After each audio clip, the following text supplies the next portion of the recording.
नमस्कार, welcome to the soul यात्रा।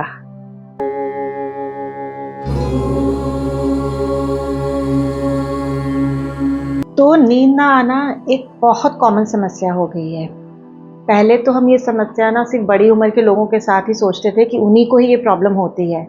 पर आज के टाइम पे ये प्रॉब्लम ना बहुत छोटे-छोटे बच्चों को भी हो गई है और उसकी वजह हम सब जानते हैं, बहुत ज़्यादा एक्सपोज़र हो गया है फ़ोन का, लैपटॉप का, टैब्स का, जिसकी वजह से ना नींद ना आने की ना बहुत ज़्यादा प्रॉब्लम हो गई। बच्चे देर रात तक फ़ोन पे ही लगे रहते हैं, उसी में ही बात कर रहे होते हैं, उसी में ही उनका सारा कम्युनिकेशन चल रहा होता है। और ये बात तो हुई बच्चों की, पर बड़ों को भी ये समस्या उतनी ही हो गई है। तो अगर आप सुबह उठते ही ना अपने घर वालों से पूछे कि और नींद कैसी आई, तो सबसे पहले जवाब क्या आता है? जवाब आता है मैं ढंग से सो नहीं पाया, करवटें बदलता रहा, या मुझे तो नींद बहुत देर बाद आई। तो ये समस्या बहुत कॉमन हो गई है। तो आज हम इसी समस्या के बारे में बात करेंगे, जिसको मेडिकल टर्म में इंसोम्निया कहते हैं और हिंदी में अनिद्रा कहते हैं, कि नींद ना आने की समस्या। तो आज हम इसी के बारे में बात करेंगे कि इसके सिम्टम्स क्या होते हैं, इसके कारण क्या होते हैं और इसका हम इलाज क्या कर सकते हैं। तो चलिए बात करते हैं कि इंसोम्निया ना कितनी तरह का होता है। तो शुरुआत होती है शॉर्ट टर्म इंसोम्निया से, जिसका जो मेन रीज़न होता है वो होता है या तो आप बहुत ज़्यादा स्ट्रेस में हैं, इस कारण नहीं सो पा रहे, या आपने अपने किसी नियर वन को अभी अभी खोया है जिसकी वजह से आपको नींद नहीं आ रही। तो जो ये अवस्था होती है ना, ये कुछ ही दिनों में अपने आप ठीक भी हो जाती है। पर अगर ये अपने आप ठीक नहीं होती ना, तो दूसरी स्टेज आ जाती है। वो स्टेज होती है एक्यूट इंसोम्निया की। तो ये जो एक्यूट इंसोम्निया होता है, कम से कम 2-3 महीने चलता है। इसका भी ट्रीटमेंट मेडिकल में है और हम अपने आप भी कर सकते हैं। अब जो तीसरा है वो है क्रॉनिक, जो चलता ही जा रहा है। अब आपकी शॉर्ट टर्म की स्टेज भी चली गई है, एक्यूट की स्टेज भी चली गई है, अब ऐसी स्टेज आ गई है कि अब आपको बेड पे आके नींद आती ही नहीं है। और इस सिचुएशन को ठीक करने के लिए ना मेडिकल प्रिस्क्रिप्शन की बहुत ज़रूरत होती है, उसी के थ्रू आपको मेडिसिन मिलती है। तो ये जो क्रॉनिक स्टेज होती है इंसोम्निया की ना, ये आगे चल के कोई ना कोई मानसिक बीमारी ज़रूर दे देती है, या मानसिक बीमारी की वजह से ना ये स्टेज हो जाती है।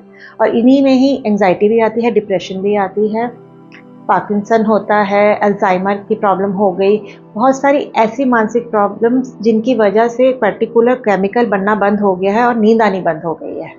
तो अब हम जानेंगे जो नींद ना आने की समस्या है ना, इसके कारण क्या है और उनके सिम्टम्स क्या हैं। तो जैसे कि मैंने अभी बताया कि पहला कारण है एंग्जाइटी और डिप्रेशन, और या तो ये कह लें कि नींद ना आने की वजह से भी एंग्जाइटी और डिप्रेशन हो जाता है। तो एंग्जाइटी में भी नींद का एक पैटर्न होता है। आप जब भी सोने की कोशिश करेंगे नींद आ जाएगी, पर थोड़ी देर बाद ना आपके ब्रेन में जर्क लगता है, या आपको ऐसा महसूस होता है किसी ने झटका दे दिया, और आप इमीडिएट उठ जाएंगे। अब उसके बाद दोबारा से सोने की कोशिश करेंगे तो फिर टाइम लगेगा सोने में, और फिर दोबारा सोएंगे तो यही प्रॉब्लम दोबारा से आपको फेस करनी पड़ेगी। तो एंग्जाइटी में मैंने अधिकतर यही देखा है कि लोगों को ना ब्रेन में जर्क्स लगते हैं, तो जिसकी वजह से उनकी नींद पूरी नहीं हो पाती, और जब नींद पूरी नहीं हो पाती तो अगला दिन फिर एंग्जाइटी में जाता है, फिर एंग्जाइटी की वजह से नींद खराब होती है।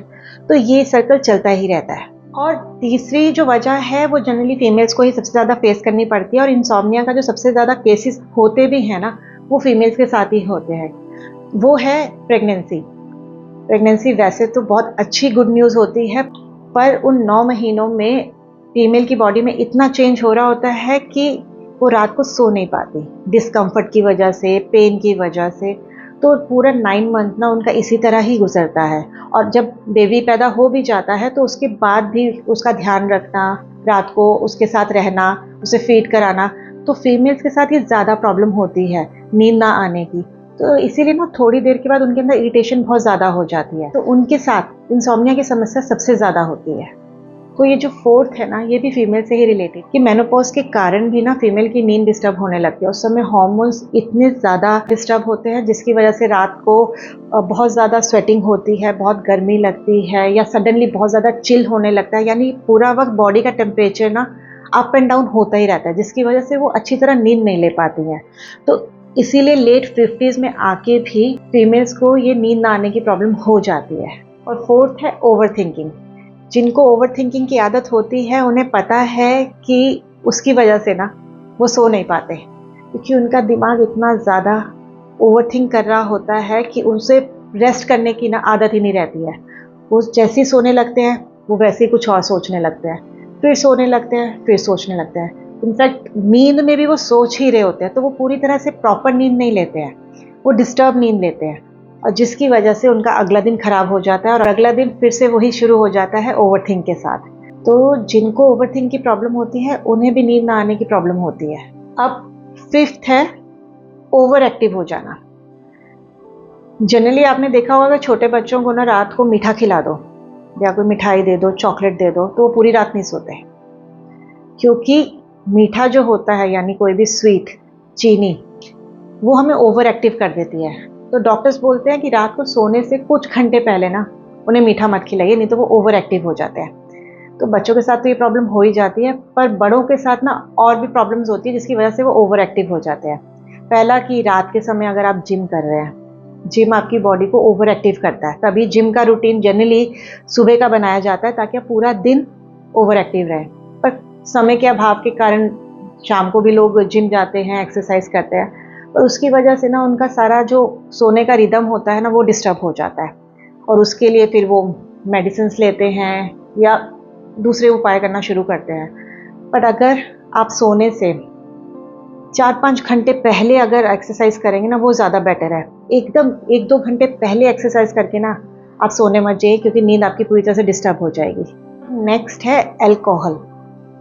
किसी भी तरह का अल्कोहल अगर आप सोने से 2 घंटे पहले लेते हैं या 1-1.5 घंटे पहले लेते हैं या इमीडिएट सोने से पहले लेते हैं, नींद तो बहुत अच्छी आ जाती है, पर वो आपको अंदर से डिहाइड्रेट कर देता है, और 2 घंटे बाद या 3 घंटे बाद ना आपको इतनी प्यास लगने लगती है, आपकी बॉडी डिहाइड्रेट होने लगती है कि वो आपको उठा देती है, आपको पानी पीना पड़ता है।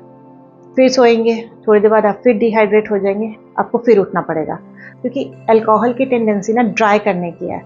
तो अल्कोहल पीने के इमीडिएट बाद जब आप सोएंगे ना तो आपकी नींद कभी भी पूरी नहीं होगी, आपको बीच बीच में उठ के पानी पीना ही पड़ेगा, और जिसकी वजह से आपकी नींद डिस्टर्ब हो जाएगी और ये इंसोम्निया जैसी प्रॉब्लम शुरू हो जाएगी। तो ये तो बात हुई सिम्टम्स की और उसकी वजह की। तो इसका ट्रीटमेंट क्या है? तो अगर किसी को क्रॉनिक इंसोम्निया है तो उसके लिए तो उसे मेडिकल हेल्प ही लेनी पड़ेगी, ताकि वो उन मेडिसिन से ना अपना रूटीन बना सके। पर जिनको इस तरह की प्रॉब्लम नहीं है, क्रॉनिक प्रॉब्लम नहीं है, तो वो अपने आप अपना इलाज कर सकते हैं। तो जल्दी से इन्हें लिखना शुरू कर दीजिए, क्योंकि मोस्ट ऑफ द टाइम हम सुनते हैं और उसके बाद भूल जाते हैं। अगर हम इन्हें राइट डाउन नहीं करेंगे, लिखेंगे नहीं, तो हम इसे भूल जाएंगे, और फिर अगले दिन हम दोबारा से वीडियो को सर्च करना शुरू करेंगे कि इंसोम्निया को ट्रीट कैसे करते हैं। पहला पॉइंट है अपना सर्केडियन रिदम मेंटेन कीजिए।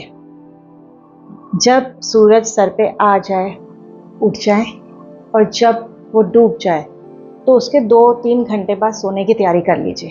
और इसका रीज़न क्या है?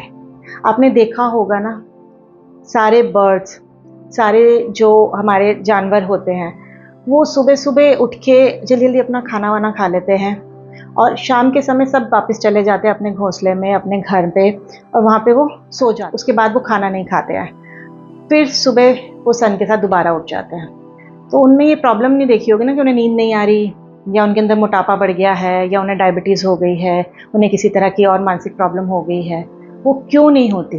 क्योंकि वो सर्केडियन रिदम के साथ चलते हैं। बट एज ह्यूमन हम लोगों ने अपनी एक रिदम बना ली है, जिसके अंदर हम बहुत स्ट्रेस में रहते हैं, बहुत एंग्जाइटी में रहते हैं, और जिसकी वजह से डिप्रेशन तक हो जाता है। तो उस रिदम में अब हमें वापस अपने आप को थोड़ा सा सर्केडियन रिदम के साथ करना पड़ेगा, सो दैट कि ना ये जो प्रॉब्लम्स हैं ये धीरे धीरे ख़त्म हो जाए। तो जो हमारी ये पीनियल ग्लैंड होती है, जो जिसे हम तीसरी आंख कहते हैं, या जिसे कहते हैं कि एकदम चावल के दाने सा कुछ पार्ट है ब्रेन का जो हमारे ब्रेन के अंदर है, उसका काम ये होता है कि जब हम सन में जाते हैं तो सन की रोशनी हमारे पीनियल ग्लैंड पे पड़ती है। पीनियल ग्लैंड का काम होता है उससे सेरोटोनिन लेना और उसको मेलाटोनिन में बदल देना। तो पीनियल ग्लैंड हमारी सर्केडियन रिदम को बैलेंस करके चलता है। अगर आप धूप में नहीं जा रहे हैं और आपके पीनियल ग्लैंड पे सन की रोशनी नहीं आ रही है, आपका काम ऐसा है कि आप पूरा वक्त इंडोर हैं, तो रात को आपको सोने में तकलीफ होगी ही।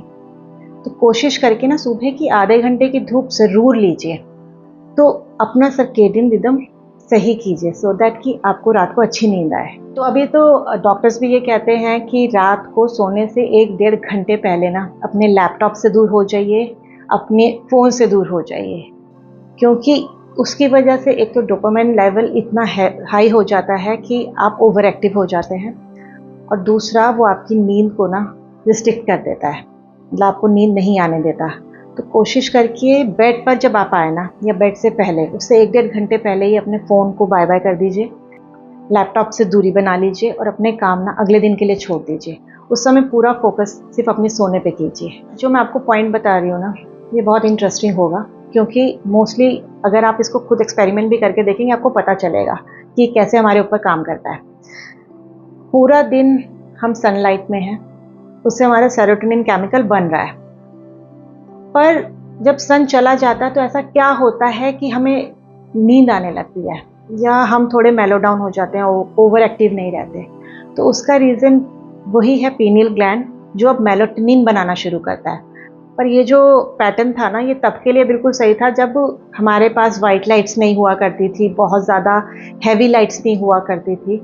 तब ये काम हो जाता था कि सुबह सन की लाइट से सेरोटोनिन बन जाता था, और रात को सन जाने के बाद अपने आप मेलाटोनिन बनने लगता था।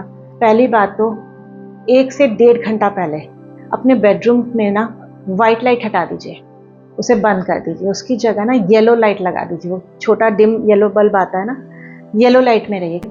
कम से कम ना 1.5 घंटे सोने से पहले अपने बेडरूम की ये सेटिंग चेंज कर दीजिए, और आप खुद देखेंगे कि 1.5 घंटे बाद ना आपको नींद आनी शुरू हो जाएगी। और उसका रीज़न क्या है कि अब हम अपने पीनियल ग्लैंड को ब्राइट लाइट नहीं दे रहे हैं, अब हमने उसको डिम लाइट दी है, जिसकी वजह से ना मेलाटोनिन बनना शुरू हो रहा है और हमारी बॉडी को पता चल रहा है कि अब ये सोने का टाइम है। तो वाइट लाइट बंद कर दीजिए और येलो लाइट को चलाइए, हैवी लाइट नहीं, येलो लाइट भी हैवी नहीं, वो जो एकदम डिम लाइट होती है ना, 5-6 वॉट का जो बल्ब होता है, उसको जला के रखिए। नेक्स्ट पॉइंट है कि अपने सोने की जगह को ना कंफर्टेबल बनाइए। आप किस मैट्रेस पे सो रहे हैं, आपका पिलो कैसा है, किस तरह की आप कवर ओढ़ रहे हैं, ये सारा ना अपने बॉडी टेम्परेचर के हिसाब से बनाइए। कितना एसी चलना चाहिए, कितना कूलर चलना चाहिए, कितना हीटर चलना चाहिए, उस हिसाब से बना के रखिए, क्योंकि बॉडी को ना एक पर्टिकुलर एनवायरनमेंट चाहिए होता है रेस्ट करने के लिए। तो वो रेस्टिंग एनवायरनमेंट बनाइए, सो दैट कि आप उसमें जाएं तो अपने आप आपको नींद आनी शुरू हो जाए। ये वाला पॉइंट ना मैं अपने बचपन से रिलेट कर सकती हूँ। तो जब भी मैं क्लासिकल, इंडियन क्लासिकल म्यूज़िक सुनती थी, या कोई भी आप वेस्टर्न क्लासिकल म्यूज़िक भी सुन लीजिए, उसको सुनने के बाद ना बड़ी नींद आती थी। मैं अपने पेरेंट्स को बोलती थी, ये बजा कैसे लेते हैं, इनको तो सुन के मुझे नींद आना शुरू हो जाती है। और उसकी वजह क्या है, अब इस उम्र में पता चला कि क्लासिकल म्यूज़िक हमारे ब्रेन पे क्या असर करता है। क्लासिकल म्यूज़िक, चाहे आप फ्लूट सुनिए या कोई भी ऐसा क्लासिकल सॉन्ग जो स्लो उसमें चल रहा हो ना, वो आपकी ब्रेन वेव्स जो बहुत ज़्यादा हाई होती है ना, उसको एक कंफर्टेबल लेवल पे ले आता है, एक सूदिंग लेवल पे ले आता है, जिसकी वजह से ना आप रिलैक्स होते हैं, पीस फील करते हैं, और आपका मन करता है कि आप सो जाए। तो सोने से पहले ना कोई भी क्लासिकल म्यूज़िक लगा के सुनिए, और हो सके तो फ्लूट सुनिए, बहुत अच्छा रिजल्ट देता है। और अब नेक्स्ट है कि सोने से 2 से 3 घंटे पहले अपना डिनर कर लीजिए, और डिनर में ना हैवी मील मत खाइए, हैवी खाना मत खाइए। और उसकी वजह क्या है, तो जो हमारा डाइजेशन सिस्टम है ना, वो भी सन के साथ ही चलता है, यानी सर्केडियन रिदम के साथ चलता है। जब सन बहुत हाई पोजीशन पे है, यानी बहुत ऊपर है, तो आप जितना हैवी खाना खा सकते हैं खाइए, क्योंकि आपके पेट की जो जठर अग्नि कहते हैं ना, जिसमें हम लोगों के खाना पचता है, वो बहुत हाई होती है। और जैसे जैसे वो कम होने लगता है, यानी शाम होने लगती है, फिर रात होने लगती है, तो वो जो हमारी डाइजेस्टिव फायर होती है ना, वो भी कम होने लगती है। तो उस समय आप हल्का खाना खाइए, सो दैट कि जब आप सोएं तो आपकी बॉडी आराम करे, ना कि उसको पूरा वक्त एक डाइजेशन का प्रोसेस मिल जाए कि मुझे तो इसको पचाना ही पचाना है, जिसकी वजह से वो डिस्टर्ब होने लगती है और आपको नींद आनी बंद हो जाती है। नेक्स्ट पॉइंट है, ये भी खाने से रिलेटेड ही है, और वो है कि कई लोगों को आदत होती है ना कि खाने के बाद चाय कॉफ़ी ले लेते हैं, पर ये हमें बहुत ज़्यादा नुकसान करती है। एक तो हमारे डाइजेशन को ख़राब करती है, और दूसरा हमारे नींद को डिस्टर्ब करती है, क्योंकि इनका काम होता है हमें ओवर एक्टिव करना। इनका काम, जैसे कॉफ़ी का काम कैफ़ीन उसमें होता है, उसका काम होता है कि हम एक्टिव हो जाएं, ताकि हम जाग जाएं। ना कि हम सो जाएं। तो जनरली डॉक्टर कहते हैं कि कॉफ़ी को तो शाम से भी पहले पीना चाहिए क्योंकि उसका असर इतना लंबा रहता है। तो उसकी जगह हम रात को क्या ले सकते हैं? कॉफ़ी की जगह हम क्या लें? अगर हमें कुछ गर्म पीने की आदत है तो हम गर्म दूध लेंगे, क्योंकि गर्म दूध जो होता है वो मेलाटोनिन का प्रोडक्शन करता है। तो रात को सोते समय अगर आपको दूध पचता है, आप उसके साथ ठीक हैं, तो आप दूध पी के सोइए, आपकी नींद और ज़्यादा अच्छी होगी। अब कुछ ऐसे रिचुअल्स जो हम बेड पर कर सकते हैं। अगर आपको नींद ना आने की समस्या है तो बेड पर बैठ के आप ब्रीदिंग टेक्निक्स को यूज़ कर सकते हैं। तो जो ब्रीदिंग टेक्निक मैं आपको बता रही हूँ वो स्पेशली नींद के लिए ही है। तो अगर आपको रिलैक्स होना है या नींद आपको चाहिए तो अपनी राइट नॉस्ट्रिल को ना बंद कर लीजिए। अपनी राइट नॉस्ट्रिल को बंद करके लेफ्ट नॉस्ट्रिल से ही सांस लें, उसी से ही छोड़ें, उसी से ही लें, उसी से ही छोड़ें। कम से कम 10 से 20 बार करके देखिए। धीरे धीरे आप बहुत ज़्यादा रिलैक्स फील करने लगेंगे, क्योंकि ये हमारी ना चंद्र नाड़ी होती है और चंद्र नाड़ी का काम क्या होता है? हमें रिलैक्स करना, काम डाउन करना। तो हमें तो नींद चाहिए, तो नींद के लिए हमें उसे एक्टिवेट करना होगा। तो जब भी आप सोने लगे ना तो ध्यान दीजिएगा कि किस नॉस्ट्रिल से सांस आ रही है। अगर आपकी राइट नॉस्ट्रिल से सांस आ रही है तो इसका मतलब है आप ओवर एक्टिव है, और अगर लेफ्ट से आ रही है तो आप आराम से सो जाएंगे। पर अगर आपको फिर भी नींद नहीं आ रही तो अपने आप ये वाली टेक्निक यूज़ कर सकते हैं कि लेफ़्ट से ही सांस लें और लेफ़्ट से ही छोड़ें। थोड़ी देर बाद आपको नींद आ जाएगी, और रात को अगर आप उठ भी जाते ना, दोबारा से ये टेक्निक कर लीजिए। और दूसरा रिचुअल ये कीजिए कि रात को सोते समय ना अपने पाँव के तलवे में थोड़ा सा तेल लगा के सोइए। और अगर सर्दी का मौसम है तो आप तिल का तेल यूज़ कर सकते हैं, और अगर गर्मी का है तो आप सरसों का तेल यूज़ कर सकते हैं। पर अपने पाँव पे ना हल्का हल्का तेल मल कर सोइए, उससे बहुत अच्छी नींद आती है। ये मैं लास्ट वाला बता रही हूँ, वो है योग निद्रा। योग निद्रा एक ऐसी प्रैक्टिस है जो बहुत सारे लोगों ने की है और सबको बहुत ज़्यादा रिजल्ट अच्छा मिला है।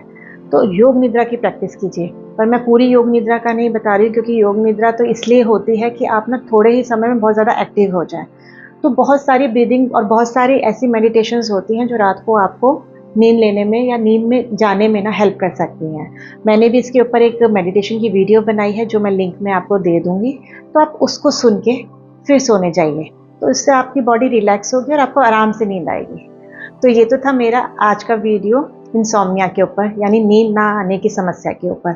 अगर आपको ये वीडियो पसंद आया है तो मुझे कमेंट बॉक्स में ज़रूर बताइएगा, और अगर आपको और ऐसी हेल्थ रिलेटेड इश्यूज़ के ऊपर कोई वीडियो बनवाना है तो मुझे कमेंट बॉक्स में ज़रूर बताइएगा। और इस चैनल को ना ज़रूर सब्सक्राइब कर लीजिएगा, क्योंकि मैंने देखा है कि 72% लोग उसे देखते हैं पर सब्सक्राइब नहीं करते। तो सब्सक्राइब करने का फ़ायदा ये होगा कि जब भी इस चैनल से कोई वीडियो आएगी तो आपको इमीडिएट मिल जाएगी। और दूसरा फ़ायदा है कि इस चैनल के थ्रू आपकी होलिस्टिक वेलबींग का ध्यान रखा जा रहा है, यानी कि आपकी सोल का, आपकी बॉडी का और आपके माइंड का। तो एक ही जगह पे ना ये तीनों कैसे ठीक करने हैं, कैसे हील करने हैं ना, उसके बारे में बताया जा रहा है। तो मेरे इस चैनल को सब्सक्राइब ज़रूर कर लीजिएगा। अगर वीडियो पसंद आया है तो इसे एक लाइक दे दीजिएगा। इस चैनल को सबके साथ शेयर ज़रूर कीजिएगा। तो अब मैं मिलूँगी आपको अगले हफ्ते। तब तक के लिए सदा खुश रहिए, मुस्कुराते रहिए और स्वस्थ रहिए। धन्यवाद।